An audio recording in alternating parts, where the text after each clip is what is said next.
La moral en la historia. Enfoques relativos a la moral. Orígenes y evolución de la moral. La moral en el esclavismo. La moral en feudalismo. La moral en el capitalismo. La moral comunista. Disciplina que trata de la valoración moral de los actos humanos, además de conjunto de principios y de normas morales que regulan las actividades humanas. Del griego, ethos, el término ética equivale etimológicamente al de moral, del latín mos, moris, costumbre, modo de comportarse. Sin embargo, el uso parece asignar a este segundo término una connotación teológico-religiosa, atribuyendo al primero otra más filosófica, o bien reserva el de moral para la moral práctica o vivida, mientras que designa con el de ética la reflexión sistemático-filosófica sobre dicha moral. En definitiva, por moral entendemos el conjunto de normas y reglas de acción destinadas a regular las relaciones de los individuos en una comunidad social dada. Partiendo de esa definición de moral, el significado, función y validez de esas relaciones se ven obligadas a variar históricamente en las diferentes sociedades, del mismo modo que unas sociedades suceden a otras, dado el carácter cambiante de la misma vida del hombre. Con todo esto se puede decir que la moral cambia a través de los tiempos, o, dicho de otra manera, que tenemos diferentes tipos de morales según el momento histórico en que nos encontremos. Así se puede hablar de una moral feudal, que se da en la Edad Media, una moral burguesa en la sociedad moderna, etc. Ver apto. La moral en las diferentes sociedades. La moral es en definitiva un hecho histórico, y por tanto, la ética, como ciencia de la moral, no puede concebirla como algo dado de una vez y para siempre, sino que tiene que considerarla como un aspecto de la realidad humana que cambia con el tiempo, y como tal, la moral se caracteriza por estar haciéndose constantemente, produciéndose de una manera continua a través del tiempo. La mayor parte de las doctrinas éticas tratan de explicar la moral en términos absolutos, desentendiéndose en principio de las morales históricas concretas. Pero al olvidarse el carácter histórico de la moral, se cae en concepciones ahistóricas de ella, situándola como fuera de la historia, lo que equivale a decir fuera del hombre. Este ahistoricismo moral, en el campo de la reflexión ética, sigue tres direcciones fundamentales. Dios como origen o fuente de la moral. Atribuyen la procedencia de la moral a Dios, entendido como ser supremo, del que todo emana. La naturaleza como origen o fuente de la moral. Esta corriente defiende que la moral no es sino un instinto biológico más del hombre, entendido en este caso como un ser natural, biológico, en definitiva un animal. En este sentido, Darwin llegó a afirmar que los animales conocen casi todos los sentimientos morales de los hombres, como amor, felicidad, lealtad, etc. El hombre como origen y fuente de la moral. Entendiéndose un hombre dotado de una esencia eterna e inmutable, inherente a todos los individuos, cualesquiera que sean las vicisitudes históricas o la situación social. De este modo, la moral permanece y dura a lo largo de los cambios históricos y sociales. Enfoques relativos a la moral. Moral filosófica.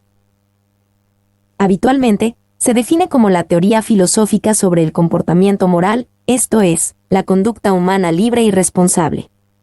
También se lo denomina ética.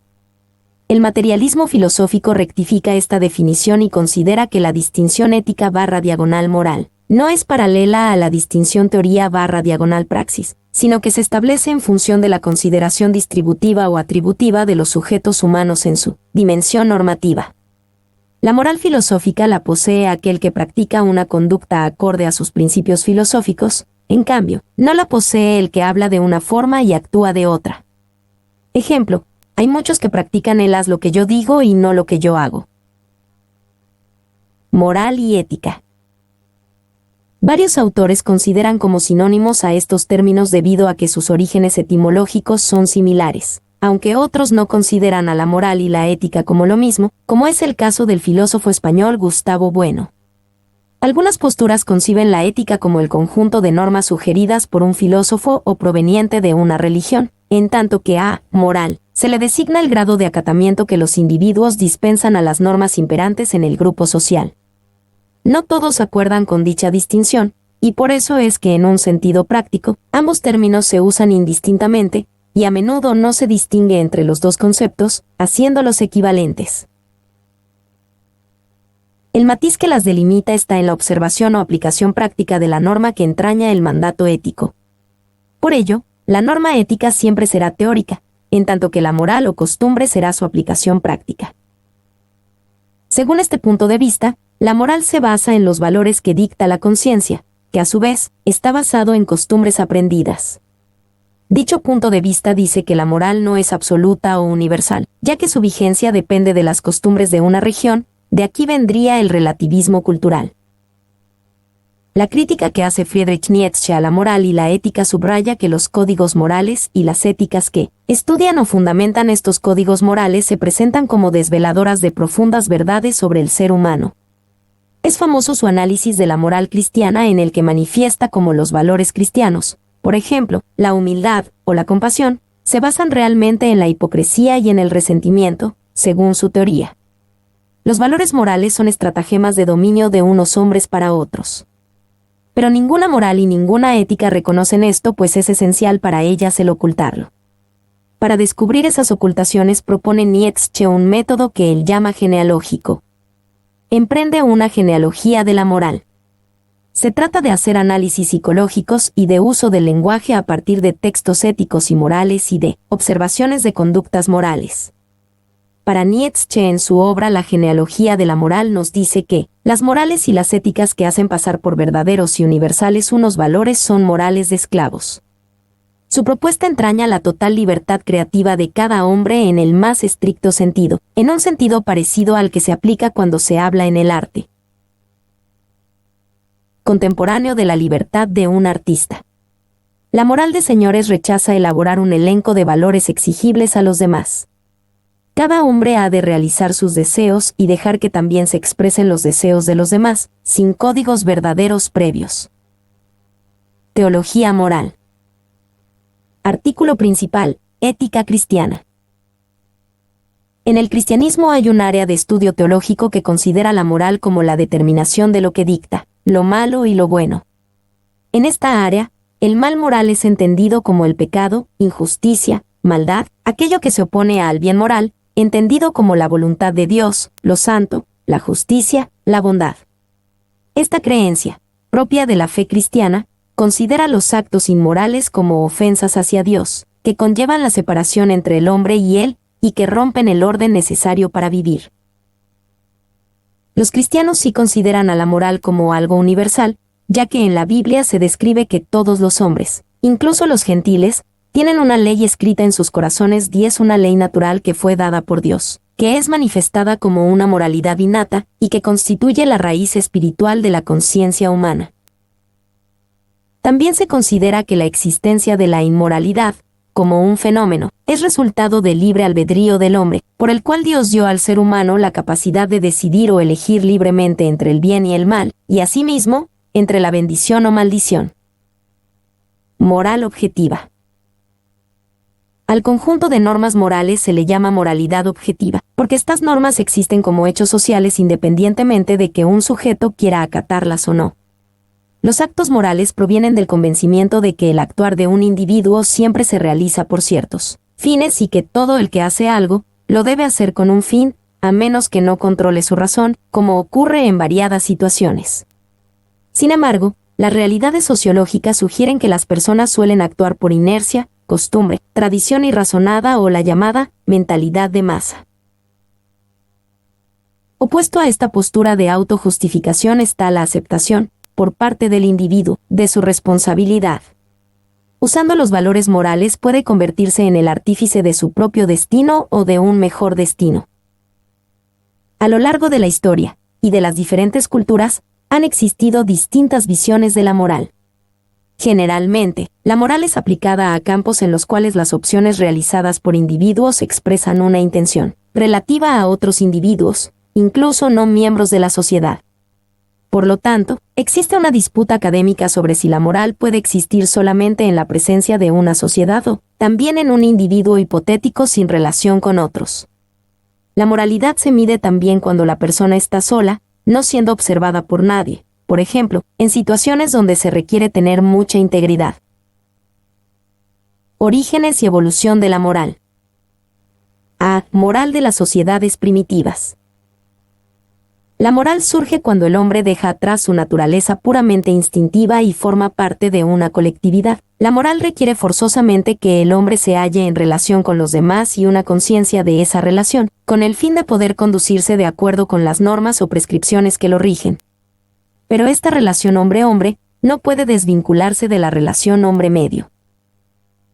Dicha vinculación se expresa, ante todo, en el uso y la fabricación de instrumentos, es decir, en el trabajo humano, mediante el cual el hombre crea un puente entre él y la naturaleza, a la que trata de poner a su servicio. Ante esta nueva situación, el hombre pasa de ser un individuo a ser un ser social. Se hace necesario ajustar la conducta de cada miembro a la comunidad, determinándose de esta manera que se considere como bueno o beneficioso todo aquello que contribuye a reforzar la unión o actividad común, y se ve como malo lo que contribuye a debilitar dicha unión. Se establece pues una división entre lo bueno y lo malo, así como una tabla de deberes basada en lo que se considera bueno y beneficioso para la comunidad, perfilándose una moral colectivista. Esta moral colectivista, propia de sociedades primitivas que no conocen la propiedad privada ni la división de clases, es una moral única y válida para todos los miembros de la comunidad, al mismo tiempo que limitada a los límites de la gens o tribu. Todo lo que estuviera fuera de esa gens o tribu era considerado extraño. Con todo lo dicho anteriormente, podemos concluir en que la moral de las sociedades primitivas no existen cualidades morales personales, ya que la moralidad del individuo era propiedad de la tribu, es decir, que la colectividad absorbe la moralidad individual del hombre. La moral en el esclavismo. La sociedad esclavista fue típica de la Edad Antigua, aunque no desapareció en las legislaciones de Occidente, sino luego de la prédica de libertad de los revolucionarios franceses. La esclavitud era la condición de cosa a que se rebajaba a las personas, ya sea como consecuencia de su nacimiento, porque su madre era esclava, porque había cometido el hombre libre ciertos delitos graves, por no haber podido abonar sus deudas, y sobre todo, como consecuencia de las guerras, pues los capturados en virtud de ellas, como había derecho a matarlos, y se les perdonaba la vida, quedaban reducidos a una existencia como hombres pero no como personas, pues podían ser maltratados, sometidos a trabajos forzados, vendidos, y hasta asesinados sin motivo, al menos en las primeras épocas de su vigencia, y en algunos pueblos más que en otros. Entre las sociedades esclavistas del mundo antiguo podemos citar a Egipto, los pueblos de la Mesopotamia asiática, Grecia, y sobre todo Roma, que por sus extensas conquistas sometió a casi todo lo que hoy conocemos como Europa y el norte africano. Sabios de la talla de Platón o de Aristóteles, que nos sorprenden por su grandeza moral, aceptaron sin embargo la existencia de esclavos. Entre las sociedades esclavistas del mundo antiguo podemos citar a Egipto, los pueblos de la Mesopotamia asiática, Grecia, y sobre todo Roma, que por sus extensas conquistas sometió a casi todo lo que hoy conocemos como Europa y el norte africano.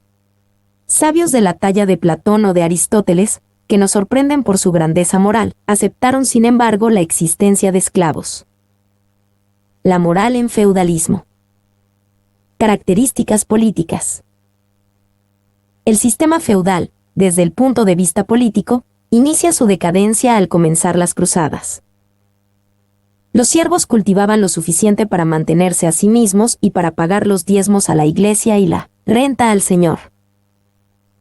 Las ciudades surgen cuando se desarrollan los burgos en las orillas de los feudos representando centros comerciales y artesanales, los cuales están organizados jerárquicamente en maestros oficiales y aprendices. Características económicas. Durante el periodo feudal la economía era autárquica, es decir, se producía solo lo necesario para el consumo del feudo. La base de la riqueza la constituía la propiedad de la tierra, ya que era más rico quien tuviera mayor extensión de tierras, y la base de la producción era la agricultura. Como consecuencia de la inexistencia del comercio, no existía circulación monetaria entre feudo y feudo. Los instrumentos de uso agrícola, como el arado o la azada, generalmente de madera, son sustituidos por otros de hierro. Se extienden modernas técnicas agrícolas que, existiendo anteriormente, habían quedado reducidas a pocos espacios territoriales. Entre ellos cabe destacar el aumento en el uso de los molinos de agua como fuerza motriz y de las acequias para riego, extendiendo los cultivos y liberando mano de obra. Además, mejoran los métodos de enganche de los animales, especialmente el caballo y el buey, cuya cría aumenta de manera notable y permitirá disponer de animales de tiro en abundancia. Los cultivos se organizaban en torno a las poblaciones en 3 anillos. El primero y más cercano a la población se dedicaba a las frutas y hortalizas. El segundo era para los cereales, principal sustento de la época. El tercer núcleo eran tierras de pasto y monte explotadas de forma comunal. Se incrementa el número de tierras roturadas y comienza el periodo de eliminación de los bosques europeos, drenaje de las tierras empantanadas, la extensión de los terrenos arados lejos de las aldeas y la construcción dispersa de casas campesinas. Características sociales. Los mercados urbanos se abastecían con las porciones de los diezmos y la renta. Durante el periodo feudal existía una marcada diferenciación social. La sociedad estaba estratificada de manera piramidal. A partir del siglo XI la Iglesia comenzó a incentivar en la nobleza, además de la educación militar, una educación dirigida al fomento y respeto de ideales superiores, justicia, prudencia, generosidad, etc. Esto determina que surja la caballería como institución feudal, que tenía como código de honor el valor, la lealtad y la dignidad. Solo reciben educación los miembros del clero, los cuales tienen acceso tanto a lo religioso como a los demás conocimientos culturales. Los miembros de la nobleza reciben exclusivamente educación militar con el fin de participar en torneos y en actividades guerreras. Por lo general la población es analfabeta. La moral en el capitalismo. Características políticas. La doctrina política de este sistema económico y político ha sido el liberalismo económico y clásico de John Locke, Juan de Mariana, Adam Smith y Benjamin Franklin. Hay muchos matices, pero en general el capitalismo aboga por un gobierno no muy fuerte, que deje actuar a las fuerzas económicas y sin mucho control del Estado. Características económicas. Los medios de producción, tierra y capital, son de propiedad privada. La actividad económica aparece organizada y coordinada por la interacción entre compradores y vendedores, o productores, que se lleva a cabo en los mercados. El capitalismo cree en la inversión privada, el autocontrol del mercado y no es intervencionista. La estructura económica en la cual los medios de producción operan principalmente en función del beneficio y en la que los intereses directivos se racionalizan empresarialmente en función de la inversión de capital y hacia la consecuente competencia por los mercados de consumo y trabajo asalariado. El orden económico en el cual predomina el capital sobre el trabajo como elemento de producción y creación de riqueza, sea que dicho fenómeno se considere como causa o como consecuencia del control sobre los medios de producción por parte de quienes poseen el primer factor. Características sociales.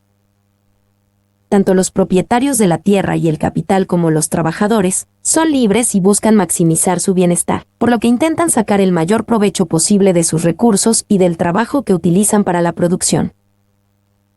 Este es un movimiento que surge a la par del modernismo, por lo tanto prosperan los monopolios paralelamente al crecimiento del sector público.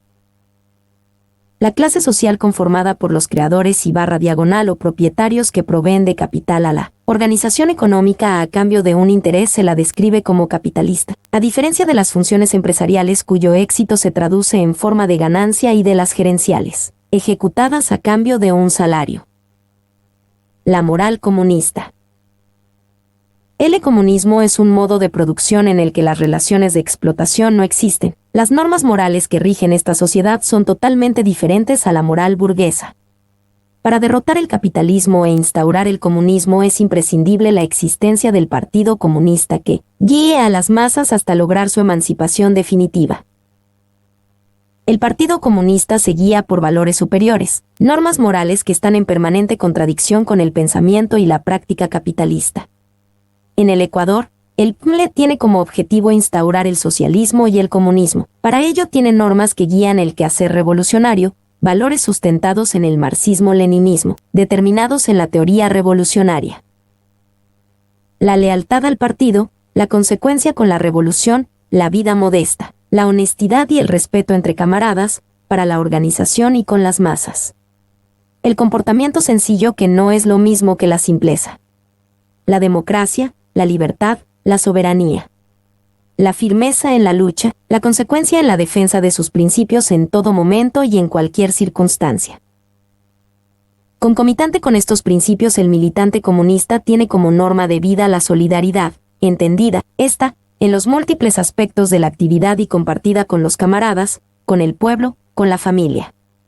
Solidaridad comprendida como una identidad con las clases trabajadoras, opuesta a la caridad y a la bondad religiosa que practica la moral burguesa. La honestidad con el partido significa ser transparente, no ocultarle nada, actuar con sinceridad en las diferentes facetas o aristas de la vida partidaria. Dedicar nuestras mejores capacidades y recursos a la causa. Llevar una vida modesta, entregar todo el tiempo posible a la conquista de los objetivos revolucionarios, poner nuestra capacidad intelectual a esta gran tarea. Poner en segundo plano los intereses personales. El militante del partido, hombre y mujer, tiene que esforzarse, cada vez más, por entender que la mujer es un sujeto importante, valioso para la revolución y no un objeto para la explotación. El comunista respeta a las masas, utiliza los recursos idóneos para que se incorporen a la lucha por la emancipación.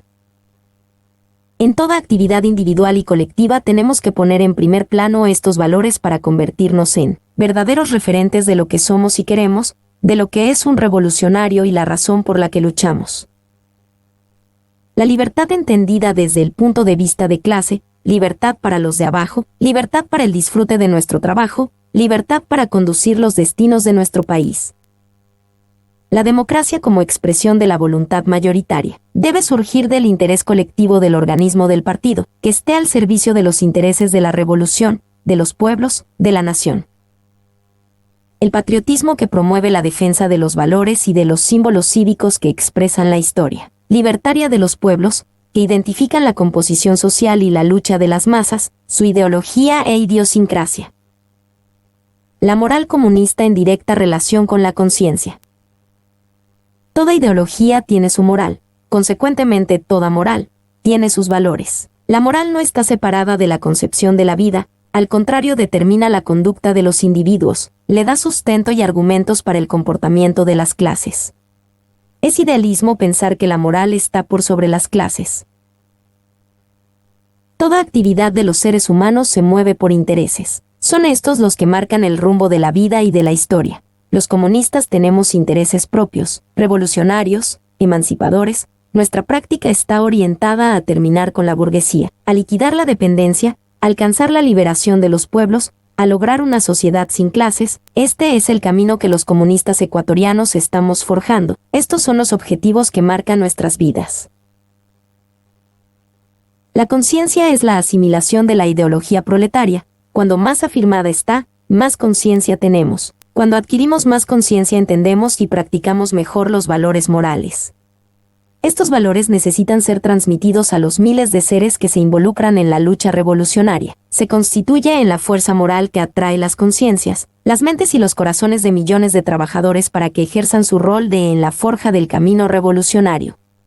Transmitir la ideología proletaria implica primero, asimilarla, tener convencimiento pleno de la importancia de la moral comunista, con esa seguridad hacerla carne de nuestra vida, practicarla con alegría y entusiasmo. En segundo lugar, este convencimiento es el motor que conduce a los comunistas a formar nuevos militantes del partido, nuevos revolucionarios dispuestos a asumir la tarea revolucionaria y condicionar su vida a la moral que norma la vida revolucionaria.